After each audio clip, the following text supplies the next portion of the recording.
அஸ்ஸலாமு அலைக்கும். Welcome to Asif kitchen. எல்லோரும் எப்படி இருக்கீங்க? அல்ஹம்துலில்லாஹ். இன்றைக்கி மண்ணீரல் பிரட்டல் எப்படி செய்யலான்னு சொல்லிட்டு பார்க்கலாமா? இதை மண்ணீரல்னு சொல்லுவாங்க, பல்லுக்குத்தின்னு சொல்லுவாங்க, சிவரொட்டின்னு சொல்லுவாங்க. அந்தந்த ஊருக்கு ஸ்டைலுக்கு ஏற்ற மாதிரி சொல்லிக்குவாங்க. நாங்கள் மண்ணீரல் தான் சொல்லுவோம். நான் 2 மண்ணீரல் எடுத்துகிட்டுருக்கிறேன். இது நாள் சொல்லி வச்சு தான் மறுநாள் வாங்கணும். இது கிடைக்கிறது ரொம்ப ரேரு. 2 பெரிய சைஸ் மண்ணீரல் எடுத்துக்கிட்டேன். மண்ணீரல் ஜவ்வெல்லாம் எடுத்துகிட்டு கழுவிட்டு உடனே கட் பண்ணிடாதீங்க. அந்த ரத்தம்லாம் வெளியே போயிடும். அந்த ரத்தம் தான் சத்தே உடம்புக்கு.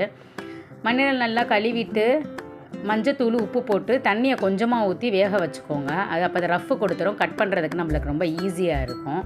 நம்மளுக்கு சாம்பார் வெங்காயமில் செய்யுங்க. சாம்பார் வெங்காயம் செஞ்சால் நல்லா டேஸ்ட்டாக இருக்கும். எவ்வளோ சாம்பார் வெங்காயம் முடியுமோ அவ்வளோ சாம்பார் வெங்காயம் எடுத்துக்கோங்க. பாருங்கள், தண்ணி எல்லாமே வற்றிருச்சு பாருங்கள். இந்த தண்ணி ஃபுல்லாகவே அப்சர்வ் ஆகணும். ஏன்னா வேஸ்ட்டாக தண்ணியை கீழே ஊற்றிடாதீங்க. சாம்பார் வெங்காயத்தை நல்லா பொடிசாக நறுச்சிக்கலாம். கடாயை காய வச்சு நல்லெண்ணெய் ஊற்றிக்கோங்க. நல்லெண்ணெய் ஊற்றி நல்லெண்ணெய் காஞ்ச உடனே கருவேப்பிலை பொரிஞ்ச உடனே அறுத்து வச்ச சாம்பார் வெங்காயம் எல்லாமே போட்டுக்கோங்க. இந்த சாம்பார் வெங்காயத்துக்கு தேவையான உப்பை இப்போவே போட்டுக்கோங்க. ஒரு 2 பெரட்டி நல்லா வேக வச்சுக்கோங்க. ரொம்ப சாம்பார் வெங்காயம் வேகணும்னு அவசியம் கிடையாது. ஒரு மாதிரி கண்ணாடி பதம் இருக்குல்ல, அந்த மாதிரி ஸ்டேஜ் வந்தால் போதும். மந்த்லி ஒன்ஸாவது பிள்ளைங்களுக்கு மண்ணீரல் பெரட்டி கொடுங்க. ஏன்னா உடம்புக்கு நல்லது ரொம்ப. பொம்பளை பிள்ளைங்களுக்கு, ஏஜ் அட்டன் பண்ண பிள்ளைங்களுக்கு மந்த்லி ஒன்ஸ் கண்டிப்பாக நீங்கள் கொடுங்க. அவங்களுக்கு இந்த பீரியட்ஸ் வர டைம்லாம் மண்ணீரல் சாப்பிட்டா ரொம்ப நல்லது. இந்த குறுக்கு வலி எல்லாமே நல்லா கேட்கும். நல்லா வெங்காயம் வெந்த உடனே அதுக்கு தேவையான மசாலாஸ் ஆட் பண்ணிக்கலாம். 1/2 ஸ்பூன் மிளகாத்தூள் போட்டுக்கோங்க. 2.5 ஸ்பூன் கறி மசாலா போட்டுக்கோங்க. 1/2 ஸ்பூன் மஞ்சத்தூள், கொஞ்சோண்டு கரம் மசாலா. இதெல்லாம் போட்டு நல்லா பிரட்டிக்கோங்க. தக்காளி ஆட் பண்ண வேணாம். தக்காளி போட்டால் நல்லா இருக்காது மண்ணீரலுக்கு. டேஸ்ட்டே அது வேறு டேஸ்ட்டுக்கு மாறிடும்.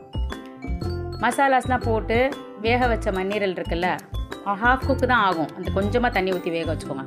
வேக வச்ச மண்ணீரலை கட் பண்ணிவிட்டு அதில் சேர்த்துக்கிட்டு செமி கிரேவிக்கு தேவையான அளவு தண்ணி சேர்த்துக்கோங்க. பேலன்ஸ் 1/2 குக்கும் ஆகணும்ல, அதுக்கேற்ற மாதிரி தண்ணி ஊற்றிட்டு வேக வச்சுக்கோங்க. நான் இஞ்சி பூண்டு போட மறந்துட்டேன் ஸ்டார்டிங்கில், அதனால் இப்போ கொஞ்சோண்டு போட்டுக்கிறேன். நீங்கள் இஞ்சி பூண்டு போட மறந்துடாதீங்க. போட்டு ஒரு கிளறிட்டு மூடி போட்டு ஒரு 10 நிமிஷம் மீடியம் ஃப்ளேமில் வச்சுட்டு பாருங்கள், நல்லா அழகாக செமி கிரேவி ஆயிரும்.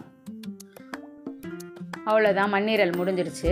வீட்டில் ட்ரை பண்ணி பார்த்துட்டு எப்படி இருக்குதுன்னு சொல்லிட்டு எனக்கு கமெண்ட் பாக்ஸில் கமெண்ட் பண்ணுங்கள். இதெல்லாம் உடம்புக்கு நல்ல சத்தான பொருள். பிள்ளைங்களுக்கு கொடுத்து பழகுங்க சின்ன வயசுலேருந்தே. இல்லைன்னா சாப்பிட மாட்டேன்னு சொல்லுவாங்க. ஆட்டோட கறியை விட ஆட்டோட பார்ட்ஸ் தான் ரொம்ப டேஸ்ட்டாகவும் இருக்கும், ரொம்ப சத்தானது கூட. இந்த வீடியோ பிடிச்சிருந்தால் லைக், ஷேர் அண்ட் கமெண்ட் பண்ணுங்கள். அஸ்ஸலாமு அலைக்கும்.